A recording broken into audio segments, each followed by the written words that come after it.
네, 안녕하십니까. 다산에듀 강사 권동성입니다. 이번 시간에는 10장 문제풀이 시간입니다. 10장에서 배운 내용을 토대로 지금부터 1번부터 한번 풀어보겠습니다. 1번 단일부하 배전선에서 부하역률 코사인 세타, 부하전류 I, 선로저항 R, 리액턴스를 X라 했을 때 배전선에서 최대 전압 강하가 생기는 조건에 대해서 물어보고 있습니다. 우리가 전압 강하 식은 단상을 예로 들면 삼상도 상관없습니다.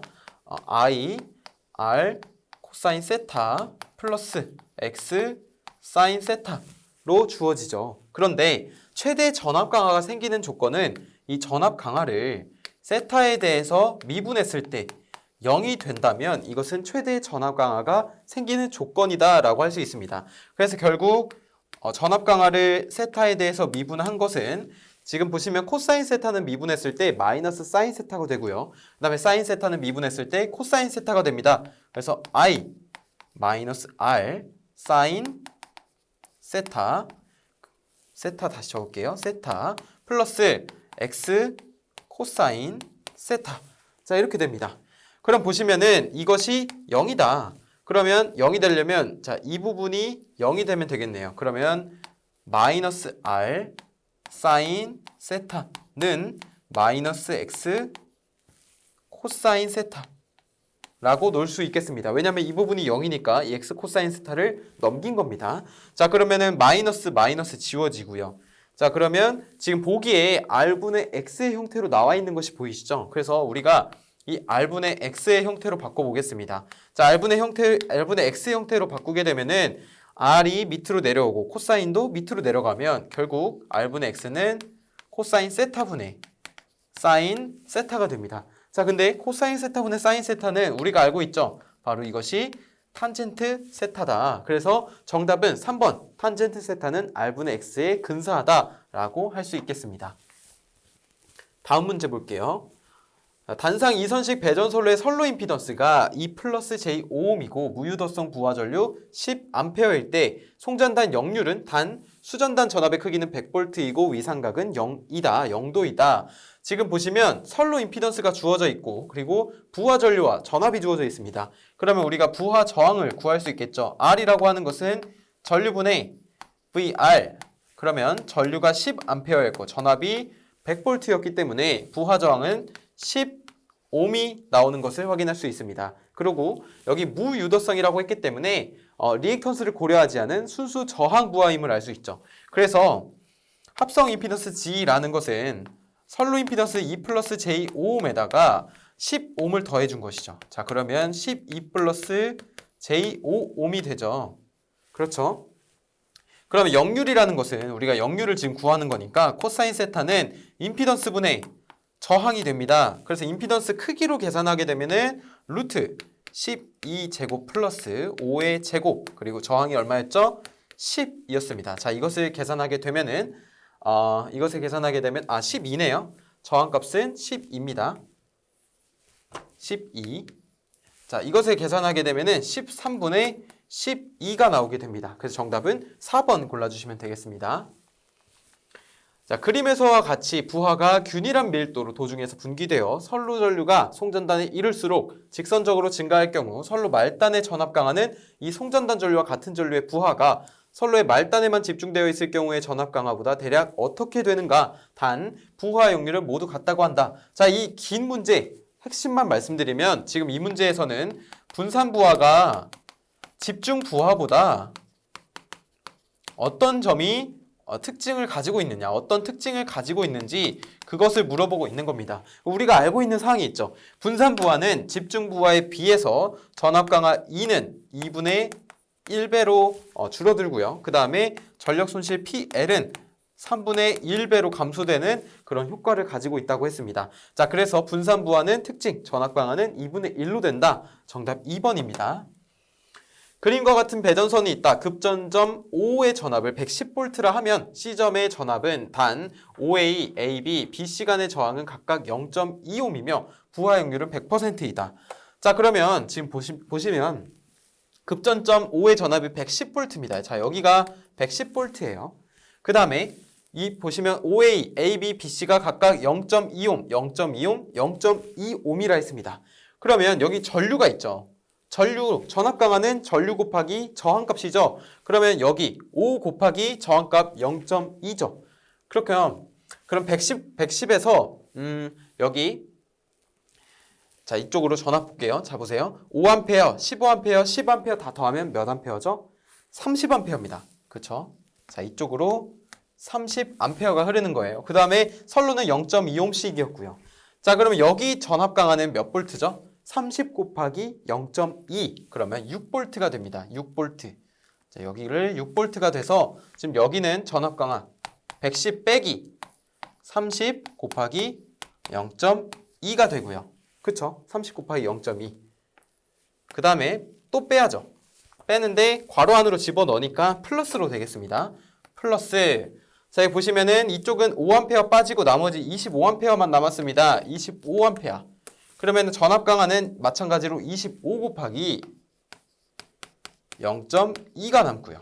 마지막으로 이쪽에 15 빠졌으니까 여기는 10A만 흐르는 거 맞죠? 10A 곱하기 0.2는 바로 5죠. 그러면 일단은 이렇게 적고 자, 이것을 다 계산하게 되면은 결국 전압은 97V가 나오게 됩니다. 97V. 정답은 2번 골라주시면 되겠습니다. 자, 5번 수용률 80%, 부하율 60%, 설비 용량 320kW라면 최대 수용 전력은 몇 kW인가? 우리가 수용률이라는 공식은 설비 용량 곱하기 설비 용량, 그러니까 최대 전력, 최대 수용 전력을 설비 용량으로 나눈 것이죠. 자, 이것이 수용률의 정의였습니다. 그럼 최대 수용 전력을 물어보고 있으니까 우리는 이 설비 용량과 수용률을 곱해 주어야겠죠. 저 문제에 부하율이 주어져 있는데 부하율은 속임수입니다. 속임수. 그래서 320 곱하기 0.8. 그래서 정답은 4번 256kW다라고 할 수 있겠습니다. 6번 어느 빌딩 부하의 총 설비 전력이 400kW, 수용률이 0.5라 했을 때 이 빌딩의 변전 설비 용량은 몇 kVA 이상이어야 하는가? 단 부하용률은 80%다. 지금 보시면 변전 설비 용량을 물어보고 있기 때문에 결국 변압기의 용량을 물어보는 것과 같습니다. 그러면 수용률 공식 다시 적어보면 위에가 최대 수용이고 아래가 설비 용량이었잖아요. 그러면 변압기 용량은 어떤 거라고 했죠? 수용률의 공식에서 변압기 용량은 이 최대 수용 전력이 변압기 용량에 해당된다고 했습니다. 또한 킬로와트를 킬로볼트 암페어로 바꾸기 위해서는 역률로 나눠줘야 한다고 했죠. 그래서 식을 다시 적게 되면은 결국 변압기 용량이라는 것은 자, 설비 용량 곱하기 수용률. 설비 용량이 400, 수용률이 0.5, 근데 역률이 0.8. 근데 부등률은 따로 주어져 있지 않기 때문에 1로 간주합니다. 그래서 이것을 계산하게 되면은 250kVA 나오게 돼서 2번 골라줄 수 있겠습니다.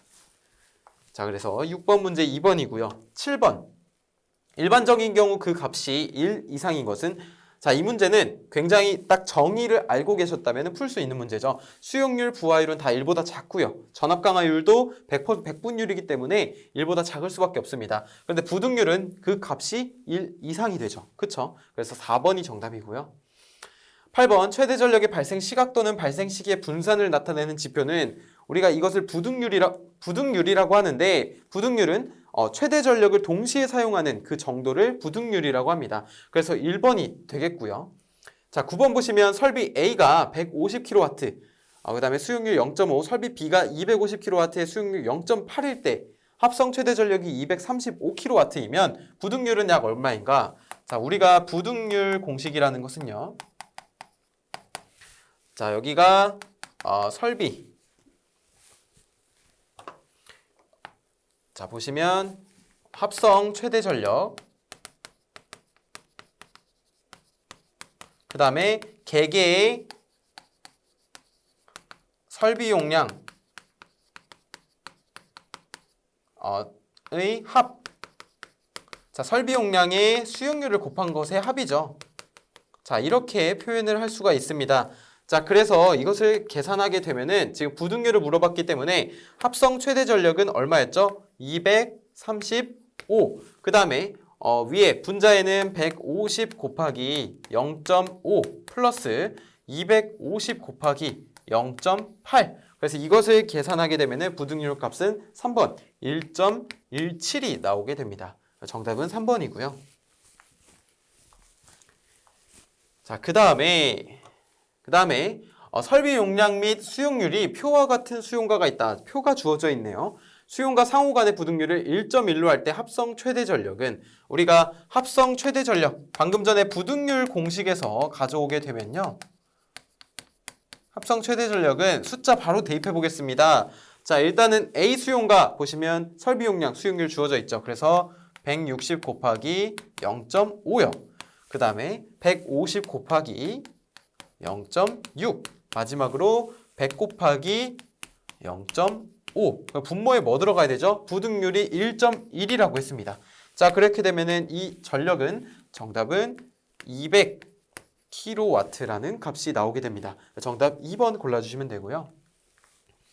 수용가를 2군으로 나뉘어서 각 군에 변압기 한 대씩을 설치하고 각 군 수용가의 총 설비 부하 용량을 각각 30, 20kW라고 하자. 각 수용가의 수용률을 0.5, 수용가 상호 간의 부등률을 1.2, 변압기 상호 간의 부등률을 1.3, 고압 간선에 대한 최대 부하는 몇 kVA인가? 단 부하 역률은 모두 0.8이다. 문제가 굉장히 긴데요. 우리가 최대 부하를 구하는데 변압기 용량이라는 것이 자, 보세요.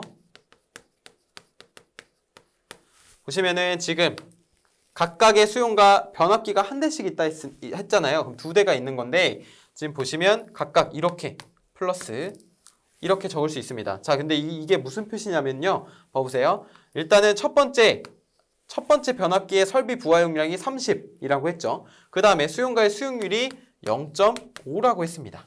자, 그 다음에 수용가 상호 간의 부등률이 1.2라고 했죠. 그럼 밑에 1.2를 적어줘야겠죠. 부등률, 수용과 상호 간의 부등률. 그리고 각각의 역률은 0.8이라고 했기 때문에 마찬가지로 킬로와트를 킬로볼트 암페어로 바꿔주기 위해서 0.8로 곱해줍니다. 자, 옆에도 마찬가지로 20 곱하기 0.5고요. 12가 아니라 1.2 곱하기 0.8이 됩니다. 마지막으로 변압기 상호 간의 부등률을 적용시켜주면 자, 이것은 간선의 최대 부하가 나오게 되죠. 간선의 최대 부하. 그러면 이것을 계산하게 되면은 아마 20kV 암페어가 나오게 됩니다. 자, 여기서는 이 변압기 용량이 결국 간선 최대 부하를 나타낸 것과 같은 것이죠. 그래서 11번에 3번이 되겠고요. 각 수용가의 수용률 및 수용가 사이의 부등률이 변화할 때 수용가군 총합의 부하율에 대한 설명으로 옳은 것은 우리가 잘 보세요. 수용률 그리고 부하율, 부등률이라는 공식의 정의를 짚고 넘어가야 합니다. 자, 수용률 같은 경우는요. 수용률은 최대 수용 전력의 그 다음에 여기는 설비 용량이죠. 설비 용량. 자, 그리고 부등률은 개개 최대 수용 전력 합이고요. 합. 자, 부등률은 근데 밑에가 뭐냐면요. 합성 최대 전력입니다. 자, 그 다음에 부하율은 뭐였죠? 부하율은 부평체라고 해서 평균 전력을 최대 전력으로 나눠준 것과 같습니다. 그런데 이 최대 전력이라고 하는 것은 결국 변압기 용량과 같죠. 그래서 변압기 용량은 용량분의 평균 전력이 바로 부하율이 되는 것입니다. 자, 이 항목이 부하율이라는 거예요. 그러면 관계를 한번 보시죠. 지금 수용률에 비례하고 부등률에 반비례한다. 부등률과 수용률에 모두 반비례한다. 부등률과 수용률에 모두 비례한다. 이거 다 틀린 말인데 왜 그런지 볼게요. 자, 부등률 먼저 보시면요. 일단은 변압기 용량이 증가하게 되면, 그러니까 부하율이 증가하려면 변압기 용량이 감소해야 합니다. 그쵸? 부하율이 증가하려면. 왜냐하면 반비례 관계에 있으니까요. 그럼 변압기 용량이 감소하는 걸 찾으면 됩니다. 자, 부등률에서는 이것이 변압기 용량이라고 했고요. 그 다음에 수용률에서는 이것이 변압기 용량이라고 했습니다. 자, 그러면 부등률부터 보시면 부등률이 커져야 합성 최대 전력은 감소한 것이죠. 그쵸? 반대로 수용률이 커져야, 수용률이 작아져야 합성 최대 수용 전력도 감소하는 것이죠. 그래서 부등률에 비례하고 수용률에 반비례한다가 맞는 답이 되는 겁니다. 그쵸? 변압기 용량은 감소해야 하니까. 정답은 2번이 되겠습니다. 자, 최대 지금 보시면은 변압기 용량, 네, 맞습니다. 수전 용량에 비해 첨두 부하가 커지면 부하율은 그에 따라 어떻게 되는가? 지금 보시면 첨두 부하라는 게 말 그대로 최대 부하를 뜻합니다. 그러면 부하율이라는 것이 방금도 말씀드렸듯이 평균 전력 그리고 최대 전력이라고 했기 때문에 최대 전력은 첨두 부하가 커지면 최대 전력도 커진다는 뜻이겠죠. 자, 그래서 최대 전력이 커지게 되면 부하율은 반비례의 관계에 있으므로 부하율은 낮아지게 됩니다. 정답은 2번 골라주시면 되고요. 자, 30일간의 최대 수용 전력이 200kW, 소비 전력이 72,000kWh일 때 월 부하율은 몇 %인가? 라고 물어봤습니다. 우리가 월 부하율이라고 했을 때 공식이 어떻게 됐었죠? 월 부하율 전력량, 소비 전력량을 자, 72,000을 뭘로 나눠줬습니까? 바로 300, 지금 월이니까요. 30일, 하루 24시간, 그리고 월 최대 수용 전력인 200으로 나눠줬습니다. 자, 이거에 곱하기 100%를 해주게 되죠. 그렇게 계산하게 되면 결국 50%라는 값이 나오게 됩니다. 정답은 14번에 3번이 되겠습니다. 자, 다음 문제 볼게요. 15번 보겠습니다. 15번 연간 전력량 E, 연간 최대 전력 W인 경우에 연 부하율을 물어봤습니다. 연 부하율이라고 하는 것은 연 부하율은 자, 보시면 우리가 365일 하루 24시간 그리고 연 최대 전력 W와 이걸로 나눴죠? 바로 전력량을 이것으로 나눴습니다. 그쵸? 자, 근데 365 곱하기 24를 한 것이 결국 8760이 되므로 자, 이것은 정답은 4번이 되겠습니다. 다음 문제 볼게요. 배전선로의 부하율이 F일 때 손실계수 H는 이라고 했는데 제가 이것은 부하율의 그리고 손실계수의 범위에 대해서 꼭 암기를 하시라고 말씀을 드렸었습니다. 자, 1보다 작거나 같고요. 어떤 것이? 바로 F, 부하율이. 그 다음에 부하율보다 작거나 같은 것이 손실계수 H. 이것보다 작거나 같은 것이 부하율의 제곱. 이것이 0이다. 자, 그래서 H의 범위에 해당하는 것은 F와 F제곱의 중간값이다. 정답은 3번 골라주시면 되겠습니다. 자, 그 다음에 17번 보겠습니다. 17번은 연간 최대 전류 200A 배전거리 10km의 말단에 집중 부하를 가진 6.6kV 삼상 3선식 배전선이 있다. 이 선로의 연간 손실 전력량은 몇 메가와트/아워 정도인가? 단 부하율 F는 0.6, 손실계수는 0.3F 플러스 0.7F 제곱이고 전선의 저항은 0.255입니다. 라고 주어져 있습니다. 대신에 저항은 단위 킬로미터당 옴이 되겠네요. 그럼 보시면은요, 먼저 손실계수를 구해볼게요. 자, 손실계수 H는 이 공식 그대로 이용하시면 됩니다. 우리가 알고 있는 공식 말고요. 여기는 손실계수가 주어져 있기 때문에 부하율을 대입하면 손실계수를 알 수 있죠. 자, 0.3, 0.6 플러스 0.7, 0.6의 제곱.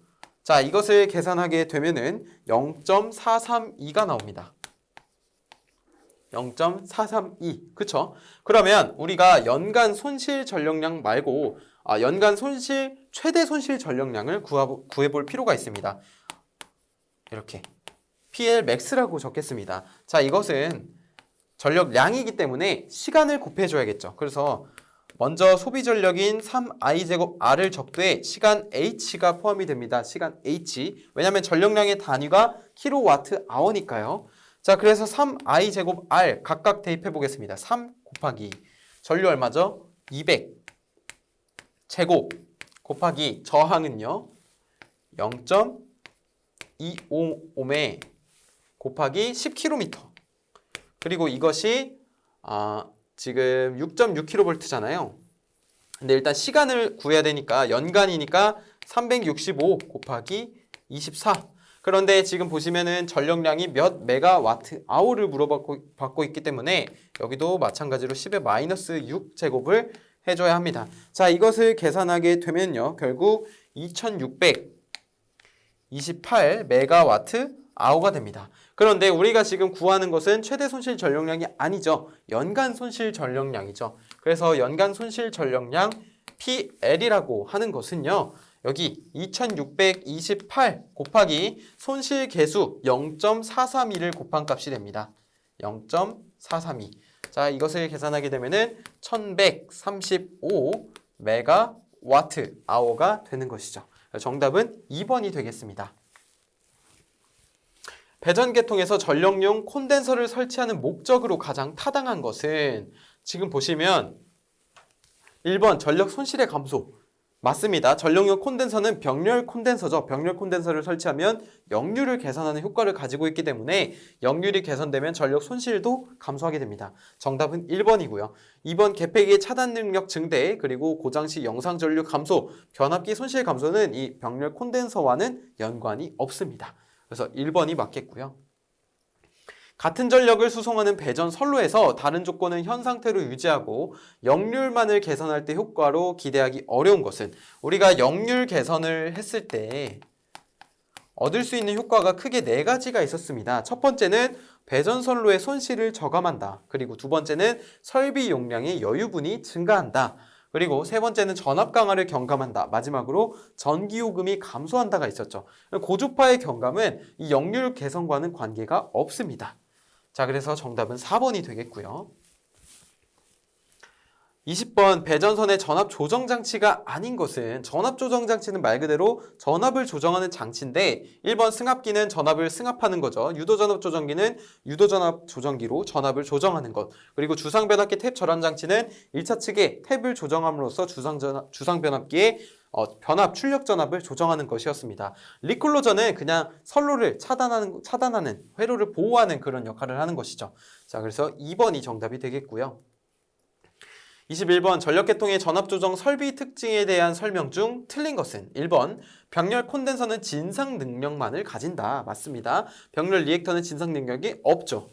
그리고 2번 동기조상기는 무효 전력의 공급과 흡수가 모두 가능하죠. 진상 및 지상 용량도 가지고요.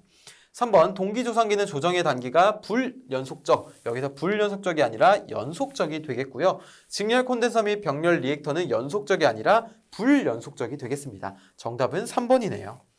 4번 병렬 리액터나 장거리 초고압 송전선 또는 지중선 계통의 충전 용량 보상용으로 주요 발변전소에 설치된다. 맞는 설명이 되겠습니다. 정답은 3번이고요. 배전선로에서 수용가의 공급 전압을 허용 범위 내에 유지하기 위해서 적용하는 방법이 아닌 것은, 지금 1번부터 보시면요. 배전변압기 전압 조정에서 각부의 전압에 따라 배전변압기 사용 탭을 적정하게 선정한다. 맞는 말입니다. 그 다음에 2번 66kV 이하의 변전소 전압 조정에서는 모선 또는 급전선마다 정지형 전압 조정기를 설치해서 전압을 조정해야 하고요. 우리나라에서는 배전선로 전압 강화 한도를 10%, 이거 기억해 주셔야 됩니다. 10%로 잡고 적정한 전압 강화 값을 설비별로 분담하는 방법으로 전압 조정용 기기와 병용해서 사용합니다. 4번이 틀렸는데요. 4번 보시면 지금 배전선로의 부하가 중부하시와 경부하시에 크게 변화하므로 변전소 수전치계, 송전선로에 대해서는 소호 리액터를 사용한다. 우리가 소호 리액터는요, 지락전류 제한입니다. 지락전류 제한. 그래서 일반적으로 부하, 공급 전압을 허용 범위 내에서 유지하기 위해서는 소호 리액터와는 관계가 없다는 점. 정답은 4번이 되겠습니다.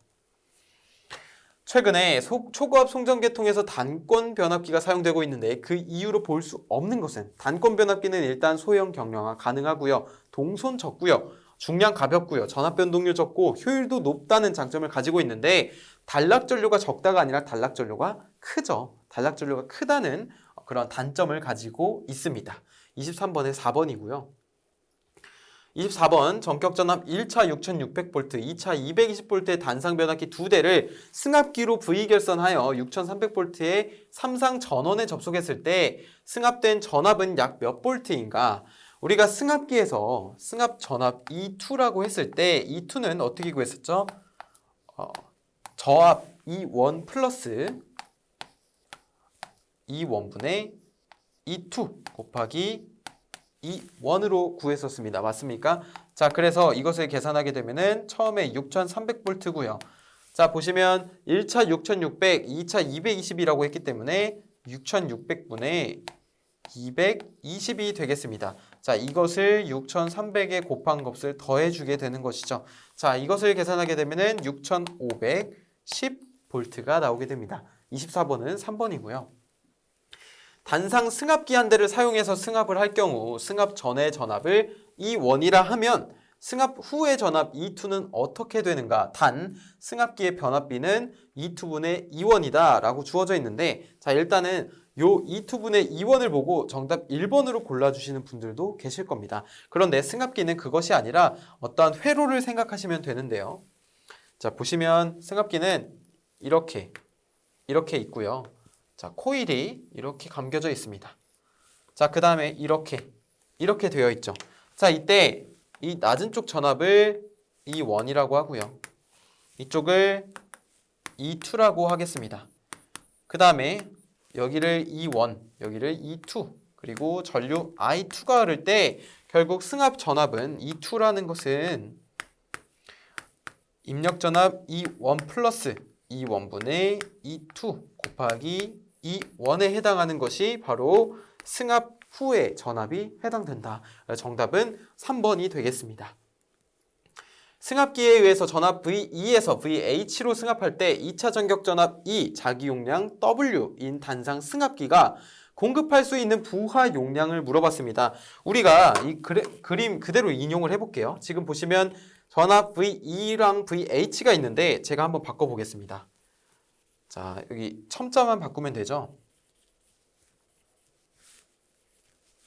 자, 보세요. 여기도 헷갈리니까 하나만 적겠습니다. 위쪽에 2차 측에. 자, 보시면 이거는 V2가 되죠. V2가 되고요. 자, 여기는 VH가 되고 여기도 V2가 되고 자, 여기도 V2 여기는 VH가 됩니다. 자, 되셨나요? 자, 그러면 우리가 자기 용량이라고 하는 것은 여기였습니다. 그쵸? 여기가 자기 용량이라고 했어요. 자기 용량. 그러면 부하 용량은 어디라고 했었죠? 부하 용량은 여기라고 했습니다. 이게 부하 용량입니다. 부하 용량. 자, 그러면 우리가 부하 용량 말고 승합기의 자기 용량 공식은 자기 용량은 오메가로 표시를 했었죠. 소문자 W. 오메가는 자, 보시면 E2가 아니라 VH죠. VH분의 2에 그 다음에 이렇게 표시를 했던 거 기억나실 겁니다. 자, 그러면 결국 부하 용량이라는 것은 이거 넘기면 2분의 VH 그리고 이렇게 되죠. 자, 그래서 이와 같은 형태를 찾아보니까 1번이 정답이 되겠네요. 그래서 정답은 1번 골라주시면 되겠습니다. 자, 절연 내력을 시험하기 위해서 시험용 변압기를 사용하였다. 이때 전압 조정을 하기 위해 일반적으로 가장 많이 사용되는 것을 물어봤습니다. 우리가 배전선로의 급전선, 그러니까 급전선의 전압 변동이 급변할 때 그때랑 아니면 절연 내력을 시험하기 위해서 시험용 변압기로 사용했을 때랑 전압 조정을 할 때는 일반적으로 유도 전압 조정기를 사용합니다. 정답은 2번 골라주시면 되고요. 마찬가지로 28번도 방금 문제랑 똑같습니다. 여기는 부하에 따라 전압 변동이 심한 급전선을 가진 배전 변전소에서 가장 많이 사용되는 전압 조정 장치를 물어봤기 때문에 유도 전압 조정기라고 대답해 주시면 되겠습니다. 1번이고요. 선로 전압강화 보상기에 대한 설명으로 옳은 것은 선로 전압강화 보상기는 말 그대로 선로의 전압강화를 보상하기 위한 그러한 장치입니다. 정답은 3번이죠. 선로의 전압강화를 고려해서 모선 전압을 조정하는 것. 이것이 선로 전압강화 보상기의 정의가 되겠습니다. 3번이고요. 30번 다음 중 플리커 경감을 위한 전력 공급 측의 방안이 아닌 것은 전력 공급, 그러니까 전력선 측의 방안이 아닌 것을 물어보고 있습니다. 1번 단락 용량이 큰 계통에서 공급한다. 맞죠? 3번 전용 변압기로 공급한다. 맞습니다. 4번 단독 공급 계통을 구성한다. 자, 이것은 전용 계통으로 공급한다와 같은 말이죠. 맞습니다. 근데 2번 보시면 공급 전압을 낮춘다가 아니라 공급 전압을 높인다가 그러한 방안이 됐었죠. 방지 대책이. 정답은 낮춘다가 아닌 2번이 되겠고요. 다음 중 플리커 예방을 위한 수용가 측의 대책. 이번에는 수용가 측의 대책을 물어보고 있습니다. 그런데 아까 전에 봤던 것이 있죠. 바로 공급전압이라는 답안이 여기 있네요. 공급전압을 승합한다. 이것은 방지 대책은 맞습니다. 그런데 수용가 측의 대책이 아니라 전력선 측의 대책이죠. 그래서 정답은 1번 골라주시면 되겠습니다. 32번 송전선로에서 고주파 제거 방법이 아닌 것은 고주파 제거 1번부터 보겠습니다. 변압기를 델타 결선한다. 자, 델타 결선을 했을 때는 3권서 내부를 이렇게 순환하기 때문에 선로에는 그 고주파가 나타나지 않고 대신에 선간에는 나타난다는 그러한 특징이 있고요. 그 다음에 2번 능동형 필터를 설치한다는데 능동형 필터 자체가 고주파를 제거하는 필터가 되겠습니다. 네 번째, 무효전력 보상장치인데 무효전력 보상장치에도 기본적으로 고주파를 제거하는 기능이 내장이 되어 있기 때문에 4번도 맞는 답이고요. 다만 3번, 유도전압 조정장치는 이제 배전선로가 부하 변동이 급변하는 급전선 또는 절연내력 시험용 변압기에서만 사용하는 장치로 고주파 제거하는 관계가 없습니다. 정답은 3번이 되겠고요. 33번 배전 선로에서 사고 범위의 확대를 방지하기 위한 대책으로 적당하지 않은 것. 자, 포인트가 사고 범위 확대 방지입니다. 자, 일단 배전 계통의 루프와 맞는 답이 되겠고요. 2번 선택 접지 개전 방식 채택. 자, 사고 범위 확대를 방지하기 위해서 선택 접지 개전 방식을 채택하는 것도 맞다고 했습니다. 자, 그 다음에 구분 개폐기 설치도 맞죠. 구분 개폐기로 사고 범위를 줄여주는 거죠. 확대가 되는 것을 막을 수 있는 거죠. 구분적으로 개폐하는 거니까요. 마지막 4번 선로용 콘덴서. 이거는 역률 개선입니다. 전압 강화를 보상하는 거죠. 그래서 정답은 33번에 4번이 되겠습니다. 전압 강화 보상용이니까요. 34번 고압 가공 배전 선로에서 고장 또는 보수 점검 시 정전 구간을 축소하기 위해서 사용되는 것. 자, 고장이 일어나거나 아니면 보수 점검이 일어났을 때 정전 구간을 축소하기 위해서 사용되는 것 바로 구분 개폐기입니다. 구분 개폐기. 구분 스위치도 되겠죠. 개폐기니까. 자, 이것은 이제 구분마다 이렇게 개폐기를 하나씩 이렇게 설치함으로써 정전 구간을 축소하는 겁니다. 그런 역할을 하는 것이죠. 그래서 1번이 정답이 되겠습니다. 35번 송전계통에서 자동 재폐로 방식의 장점이 아닌 것은 자동 재폐로가 뭐죠? 자동 재폐로는 어떠한 사고 또는 고장이 발생했을 때 개방했다가 일정 시간 지난 후 자동적으로 폐로하는 다시 스위치를 닫는 역할을 하는 것을 바로 자동 재폐로 방식이라고 했습니다. 이것의 장점 보면 일단은 계속 이렇게 열고 닫으면서 자동적으로 닫으면서 순간 고장을 제거할 수 있기 때문에 신뢰도가 향상될 수 있고요. 그 다음에 공급이 지장되는 시간을 단축시킬 수도 있고요. 그 다음에 순식간에 차단하기 때문에 고속도 차단, 고속도 재투입이 가능하고요. 보호개전 방식의 단순화라고 되어 있는데 이것은 단순화가 아니라 복잡해집니다. 자, 그래서 35번은 3번입니다. 36번 가공 배전 선로의 부하 분기점에 설치해서 선로 고장 발생 시 선로의 타 보호 기기와 협조. 자, 저기가 포인트가 되겠습니다. 고장 구간을 신속하게 개방하는 개폐 장치는 우리가 타 보호 기기와 협조한다는 것은 차단 능력을 가지고 있지 않다는 그런 뜻인데요. 그래서 이 보시면 자동 선로 구분 개폐기가 영어 명칭으로 섹셔널라이저였죠. 그런데 섹셔널라이저는 이렇게 앞 전단에 후비 보호로 리클로저가 있고요. 좌측에. 이쪽에 비로소 섹셔널라이즈가 위치하게 됩니다. 자, 이쪽 뒤에는 퓨즈가 오거나 그렇게 하겠죠. 그래서 여기를 우리가 후비 보호라고 하고요. 여기를 주 보호라고 합니다. 자, 그래서 우리가 고장 구간을 신속하게 개방하는 개폐장치. 그런데 여기는 섹셔널라이저는 차단을 못한다. 그래서 타 보호기기와 협조한다. 정답은 자동 선로 구분 개폐기 섹셔널라이저 2번이 되겠습니다. 다음 중 배전 선로에 사용되는 개폐기의 종류와 그 특성의 연결이 바르지 못한 것은 자, 1번 보시면 컷아웃 스위치 주된 용도로는 주상 변압기의 고장이 배전 선로에 파급되는 것을 방지하고 변압기의 과부하 소손을 예방하고자 사용한다. 그 다음에 2번 보시면 부하 개폐기 고장 전류와 같은 대전류는 차단할 수 없지만 평상 운전 시의 부하 전류는 개폐할 수 있다.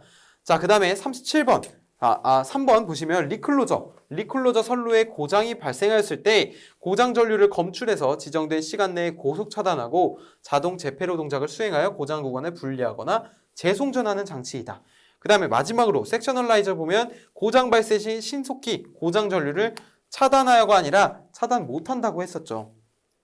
지금 제가 1번, 2번, 3번은 이상이 없기 때문에 쭉쭉 넘어왔습니다. 그런데 4번 보시면 아까 전에 섹셔널라이저는 분명히 차단 능력이 없기 때문에 꼭 리클로저가 같이 있어야 된다고 했었죠. 그래서 여기 차단이라는 말이 잘못됐습니다. 자, 그래서 정답은 4번이 되겠고요. 38번 리클로저, 섹셔널라이저, 퓨즈의 보호협조에서 보호협조가 불가능한 배열은 단 왼쪽은 후비보호, 오른쪽은 전위보호라고 한다.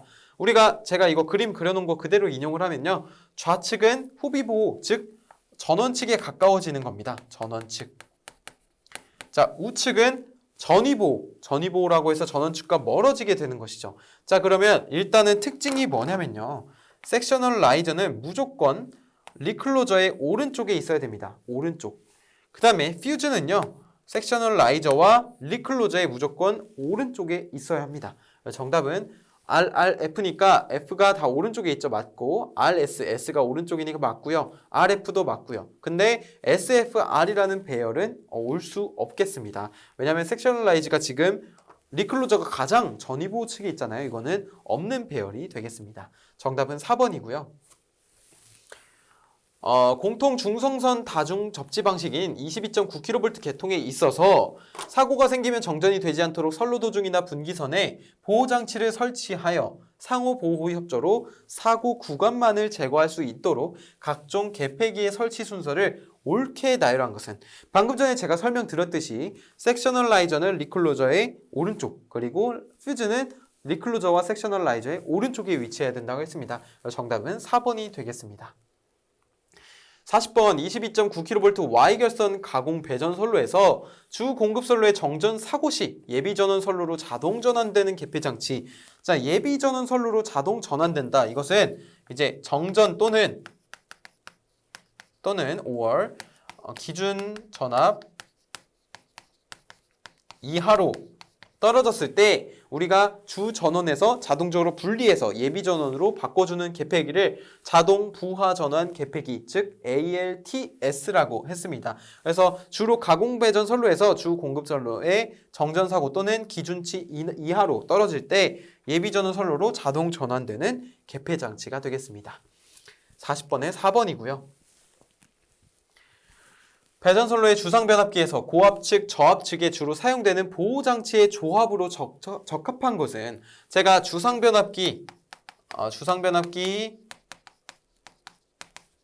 보호장치로 고압측과 저압측을 나눠봤습니다. 그쵸? 고압측은 이거 암기하시라고 했었죠. 제가 컷아웃 스위치고요. 그 다음 저압측은 캐치 홀더였습니다. 자, 그래서 이 형태를 띈 답은 1번이 되겠네요. 1번. 프라이머리 컷아웃 스위치와 캐치 홀더. 그래서 1번 골라주시면 되겠고요. 42번 보시면 고압 배전 선로의 보호 방식에서 고장 전류의 차단 방식이 아닌 것을 물어봤습니다. 자, 고장 전류 차단이라는 것은 고장이 일어났을 때 전류를 차단하는 역할을 하는 거죠. 그런데 퓨즈는 단락 전류 차단 맞죠? 리클로저도 차단 맞습니다. 그리고 섹셔널라이저도 고장 전류에 의한 차단 방식이 해당이 될 수 있겠죠. 자체적으로는 차단을 못하지만 타 보호기기 리클로저와 협조해서 차단을 할 수 있었습니다. 그러면 4번 보시면 자동 부하 전환 스위치에 의한 방식. 그런데 고장전류 차단과는 1, 2, 3번이 다 관련이 있지만 이 자동부하 전환 개폐기 같은 경우는 무정전 또는 기준치 이하로 떨어졌을 때 예비전원 선로로 이렇게 자동적으로 전환되는, 발전기 쪽으로 전환되는 그런 것을 말했잖아요. 그래서 이것은 무정전용이라고 합니다. 정전이 일어나지 않게 하는 것이죠. 그래서 정답은 4번이 되겠고요.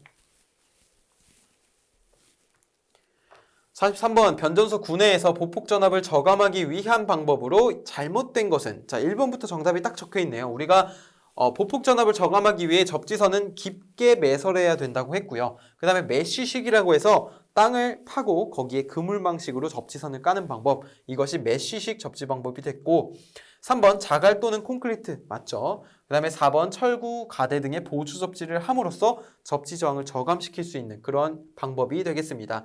그래서 우리가 1번 접지선을 얕게 매설한다는 정답이 옳은 방법이 아니겠습니다. 그래서 정답은 1번이고요. 다중접지 3상 4선식 배전선로에서 고압측 중성선과 저압측 중성선을 전기적으로 연결하는 목적에 대해서 물어보고 있습니다. 우리가 중성선을 고압측, 저압측 왜 연결할까요? 이것은 고압측과 저압측이 만났을 때 이 저압측의 전위 상승을 억제하기 위함입니다. 수용가측이. 그래서 4번 고저압 혼촉 시 수용가에 침입하는 상승 전압을 억제하기 위해 이것이 옳은 정답이 되겠습니다. 그 정답은 4번이고요. 45번 배전선로의 접지 목적과 거리가 먼 것은 1번 고장전류 크기 억제. 우리가 배전선로 접지를 하는 이유는 고장전류 크기를 억제한다기보다 이것은 지락 보호개전기의 확실한 동작을 위함이죠. 근데 보호개전기가 확실하게 동작하려면 지락전류가 커야지 좀 더 확실하게 동작할 수 있었습니다. 그래서 정답은 1번이 되겠고요. 2번 고저압 혼촉 누전 접촉에 의한 위험 방지 맞고, 3번 이상전압 억제 맞고요. 대지전압 상승 억제하고요. 그다음 보호개전기 동작 확실, 그리고 4번 피뢰기 등의 뇌해 방지 설비의 보호 효과를 향상시키는 그런 역할을 했었습니다. 정답은 1번이 되겠고요. 46번 우리나라 22.9kV 배전 선로에서 가장 많이 사용하는 배전 방식과 중성점 접지 방식을 물어보고 있는데, 우리나라에서는 3상 4선식 다중접지식을 제일 많이 사용하게 됩니다. 그 정답은 4번이고요. 이건 기본적으로 알고 계시면 되겠습니다. 47번 배전선로의 3상 3선식 비접지 방식을 채용할 경우 장점이 아닌 것은, 우리가 비접지 방식 특징 중 하나가 일단은 지락전류가 작기 때문에 과도 안정도도 크고요. 그 다음에 일선 지락 고장 시 고장전류가 작고요. 일선 지락 고장 시 인접 통신선의 유도 장애가 적죠. 왜냐하면 고장전류, 지락전류가 작으니까요. 그런데 지락전류가 작은 대신에 대지 정전 용량을 통해서 이 지락전류가 이렇게 타고 흘러들어가 건전상의 대지전이 상승을 유발한다고 했습니다. 이론상으로는 루트 300 그리고 최대 6배까지 할 수 있는 것이죠. 정답은 4번이고요. 48번 옥내 배선의 전압 강화는 될 수 있는 대로 적게 해야 하지만 경제성을 고려해서 보통 다음 값 이하로 하고 있다. 옳은 것은, 우리가 이것은 그냥 문제를 통해서 암기해야 하는 사항입니다. 한국전기설비 규정에서 옥내 배선의 전압 강화 규정에 따르면요, 인입선과 간선에 합한 것은 2% 이하, 그리고 분기 회로도 2% 이하의 전압 강화를 가질 수 있도록 규정하고 있습니다. 옥내 배선에서요. 그래서 정답은 1번 골라주시면 되고요.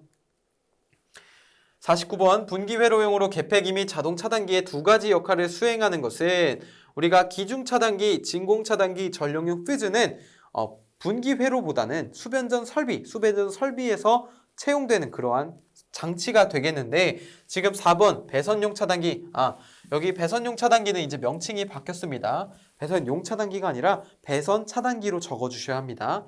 배선 차단기 MCCB는 과전류 단락에 의한 과전류에 대해서 자동적으로 회로를 차단하는 복귀형의 개폐기입니다. 정답은 분기 회로용으로 개폐기를 물어봤기 때문에 배선 차단기를 골라주시면 되겠습니다. 50번 옥내 배선의 보호 방법이 아닌 것은, 옥내 배선을 보호할 때는 일단 첫 번째 과전류 보호가 있고요. 두 번째 지락 보호가 있고, 세 번째 절연 접지 보호도 있습니다. 그런데 전압 강화 보호는 이 옥내 배선의 보호 방법에는 해당되지 않습니다. 정답은 3번이고요. 51번 전기 공급 시 사람의 감전, 전기 기계류의 손상을 방지하기 위한 시설물이 아닌 것은, 자, 보호용 개폐기, 보호하기 위한 개폐기죠. 과전류 차단기, 과전류가 흘렀을 때 동작하는 차단기가 맞겠고요. 누전 차단기는 누설 전류가 발생했을 때, 누전이 발생했을 때 차단하는 누전 차단기. 그런데 축전지는 이러한 차단 역할이 아닌, 보호 역할이 아닌 예비 전원으로 사용됩니다. 정답은 2번 골라주시면 되겠고요. 52번 감전 방지 대책으로 적합하지 않은 것은 1번 외함 접지, 접지함으로써 감전을 방지할 수 있죠. 3번 이중 절연기기, 이중으로 절연함으로써 마찬가지로 감전을 방지할 수 있습니다. 4번 누전 차단기도 누설 전류를 막는 것이기 때문에 감전 방지 대책으로 해당될 수 있겠죠. 그런데 아크온은 이제 낙뢰가 내리쳤을 때 낙뢰로부터 애자련이 손상되는 것을 보호하는 역할을 합니다. 그래서 낙뢰로부터 애자련 보호, 이것이 아크혼의 역할이었죠. 그래서 2번 골라주시면 되겠고요.